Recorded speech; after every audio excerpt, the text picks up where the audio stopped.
नाशिकहून मुंबईला जायचं असेल तर तो प्रवास आपण करत असताना 60 ट्रेन असूनसुद्धा फुल गर्दी असते.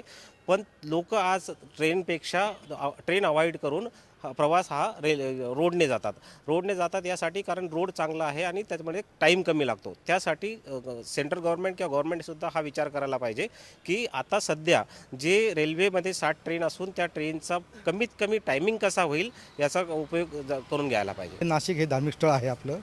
त्यांच्या नाशिकसाठी सर्वांसाठी एक त्यांनी आस्था ट्रेन चालू केलेली आहे. ती सर्वात आनंदाची बातमी आहे. कुंभमेळा होतं नाशिकला, बरेच लांबून पूर्ण देशातनं जे आपलं त्र्यंबकेश्वर धार्मिक स्थळ आहे तिथे बरेच देशातून लोक येत असतात पूजे वगैरे करण्यासाठी. त्यामुळे नक्कीच फायदा होईल त्याच्यामध्ये. पुणे आणि नाशिक हा प्रवास सुखकर व्हायला पाहिजे होता. तो प्रवास अजूनही अडचणीचा आहे. पुणे आणि नाशिक ट्रेन लवकरात लवकर चालू करायला पाहिजे आणि जास्त प्रमाणात चालू करायला पाहिजे. 30% आरक्षण दिलं त्याबद्दल आम्ही जास्त खुश आहोत, कारण त्याने महिलांची होणारी जी ट्रेनमध्ये होते जी धक्काबुक्की होते ती वाचणार आहेत. जनरल डब्बामध्ये त्याच्यामध्ये म्हणजे जे प्रवासी आहेत त्याच्यामध्ये अजून त्या जे डब्यांची जी संख्या आहे ती वाढायला पाहिजे. त्याच्यामध्ये बरेचशा अजून अडचणी आहेत. आणि दुसरी गोष्ट अजून त्याच्यामध्ये सुरक्षेसाठी तरी काहीतरी त्यांनी करायला पाहिजे त्या ठिकाणी.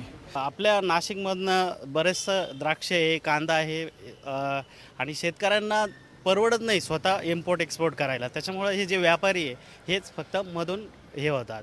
जर रेल्वेचं साधन झालं तर बरंचसं खर्च कमी लागेल. बजेट हा खूप जनतामुख म्हणावा लागेल. जनतेला खुश करण्यासाठी चांगला बजेट आहे, पण त्याचबरोबर उत्पन्नाचं साधनं काय आहे ते निर्माण कसे करणार. कारण जर का इकडे आपण तिकीट वाढ नाही करत आहे तर उत्पन्न येणार कुठून.